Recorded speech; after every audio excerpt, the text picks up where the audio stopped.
Sous l'initiative de Oxfam Save Children, l'ONG 7A, La Lumière et avec l'appui de l'Union européenne, la première édition des héroïnes de la résilience a été célébrée à Kolda, une manière pour les acteurs précédemment cités d'honorer la femme rurale koldoise.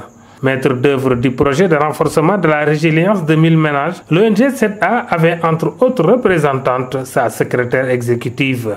Nous sommes réunis au niveau de Hôtel Relais Kolda pour la première édition héroïne de la résilience rurale ici à Kolda.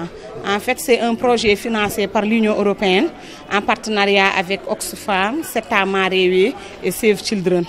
Donc ce projet intervient dans 4 communes, la commune de Giroyoro, la commune de Kumbakara, la commune de Bagadadji et de Sarebidji.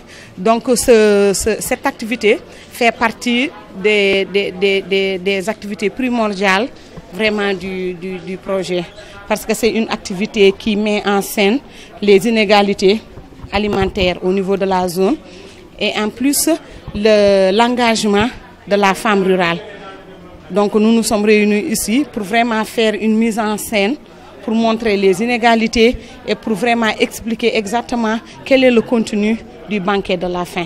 C'était vraiment de rendre hommage aux femmes et de rendre hommage à la femme rurale, puisqu'on travaille beaucoup avec les femmes rurales dans nos programmes à Oxfam et on sait très bien que c'est en passant par la femme, en lui donnant plus d'autonomisation financière, en lui donnant une voix et un droit, que vraiment il y a des choses qui vont changer pour un meilleur développement.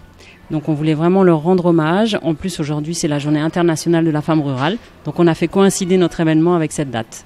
Afin de donner plus de poids à l'événement, plusieurs activités sont regroupées et ont été déroulées de manière consécutive. Il s'agit du banquet de la faim, d'un débat sur l'accès des femmes à la terre et d'une remise de prix aux héroïnes de la résilience. Aujourd'hui en fait, en premier lieu, nous célébrons la femme rurale. C'est la journée mondiale de la femme rurale. Et nous, Oxfam, et les partenaires de Oxfam, c'est-à-dire l'ONG Save the Children, mais également l'ONG 7A, avec un financement de l'Union européenne, nous avons décidé de faire pour la première fois, donc la première édition des héroïnes de la résilience. Qu'entend-on par héroïnes de la résilience? Nous entendons par là toutes ces femmes qui vivent dans les communautés rurales du Sénégal, mais également des autres pays à travers le monde et qui, avec très peu, vraiment très peu de moyens de production, se débrouillent pour nourrir leur famille, nourrir leur communauté, mais nourrir également leur pays. Cette manifestation a eu lieu en simultané avec les événements de l'initiative Kilimandjaro, un mouvement de plaidoyer et de sensibilisation sur l'accès des femmes à la terre. Au moment où je vous parle, il y a une autre initiative qui se passe en Tanzanie et qu'on appelle l'initiative Kilimandjaro. Nous sommes également partie prenante de cette initiative-là. Et cette initiative est une mobilisation de femmes de par le monde qui se sont toutes regroupées donc, en Tanzanie, à Arusha.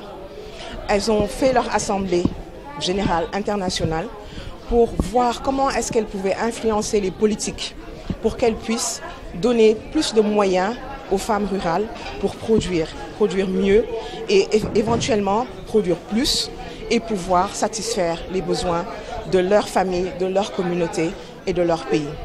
Donc, à Arusha, actuellement, les femmes ont fait l'ascension du mont Kilimandjaro, ce qui a attiré pas mal d'attention sur ce qu'elles font. Venus des 4 coins de la région de Kolda pour vivre en direct cette cérémonie qui leur est dédiée, les femmes du Fouladou ont saisi le ballon au rebond pour dire les difficultés qu'elles rencontrent quant à l'accès à la terre.